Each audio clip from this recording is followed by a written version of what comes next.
Hey RoadRUNNER viewers, I'm Tom Roderick, this is Jeff Buchanan, and today we have a special treat. We are reviewing a Moto Morini. So some of you might be familiar with this, some of you may not, but anyways, we hope you like this video. If you do, make sure to subscribe below.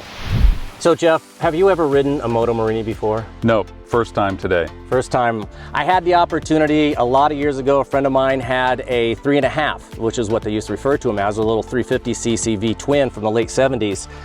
They also had a 6.5. Moto Morini nowadays, they have this new model, the Escape, and they have two street models. And the street models go by the 6.5 term. This one just says 650 or 649, I think, on the bodywork. But it's obviously an adventure model. It's a little bit more on the streetable side of adventure. It's got a little bit of knobby tires up there, but you know, for our testing, we pretty much stuck to the pavement. Jeff, what's your thoughts on Moto Morini? Well, I think you have to start with the price point. That kind of declares everything here, because it's hard to criticize a bike that has so much, it seems like a quality build and performance, but at that price point, which is really quite reasonable. $8,200. Looking for more exciting motorcycle travel, editorial, reviews, news, and resources for planning your next motorcycle tour? RoadRUNNER. Now there's a lot of niceties with this bike. You got the slim little LED blinkers, which are all the rage right now. You have actually backlit switchgear, which a lot of motorcycles don't have. You have a 7-inch color TFT display up here. Jeff said the front suspension is fully adjustable. You know, I tweaked with it a little bit riding today. I think if you had a little bit more time, you could dial it in really well. You've got two adjusters on the shock.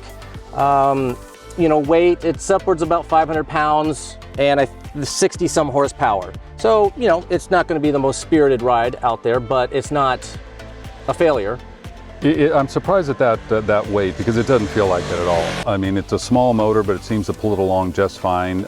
It's actually a lot of fun to ride, and especially if you're on really tight stuff. I could see this being a really great commuter, just because it'd be such an ease to get between traffic and find parking and get around. Well, it's got a nice low 32-inch seat height, which on adventure bikes is kind of rare. Yeah. So this is going to fit a lot of people comfortably. You get flat-footed on it. You're right, I think it carries a lot of its weight pretty low. You know, it's got kind of a severe slope up here. It's for off-roading. It's a little wider up here than what I would like, but you know, for street riding, you know, it's comfortable.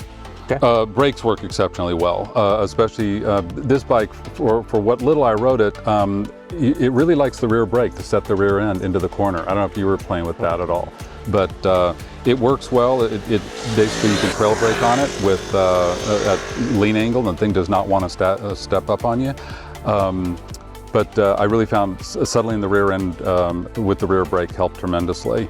Transmission was a little clunky, especially on slow speed, downshifts to a full stop. You got to make sure that you're actually being very succinct with the transmission to make sure that you're actually downshifting. Yeah, I mean, no quick shifter. It's going to miss a lot at that price point. You're going to be missing a lot of the niceties. You know, there's no cruise control, you know, things of that nature. But again, it's $8,200. They do have a pretty good accessories catalog for this. You can get rid of the plastic, put a real bash plate on there, maybe get, you know, some hand guards up front. So there's a lot of things that you can, you know, upgrade this motorcycle to. You know, comfort-wise, there is a little issue down here where you have the brackets for the passenger foot peg and the exhaust. You might be able to see on camera how this kind of bends out, and this is right where your ankle rests when you're on the balls of your feet. You know, riding aggressively. Going down the freeway, I could kind of tuck my heel in right here and it was comfortable, but you know, otherwise, yeah, it just really bends your ankles out kind of at a strange angle. Yeah, that's an unnatural feel to it. Windscreen, for what little high-speed stuff I did, it seemed to break things up okay. I mean, for what it is, I mean, I would call that almost a bikini fairing. I didn't take it to the highest up position, though. Did you take it all the way up? Well, I was messing with it earlier. You know, they said this is kind of like you do a quarter turn and you should be able to bring it up, but when I did this a few times, the bolt started just backing out. So I realized, like, well, you have to actually, you know, get in there with an Allen key and tighten that or loosen it. So it's kind of a set and rest sort of designed, I think. Some of the screen stuff is really cool. The off-road setting, that is just such a cool thing. Brings up the knobby tire. I have the inset on it. That's a very cool graphic on this bike. So that's the new Moto Morini Escape in a nutshell.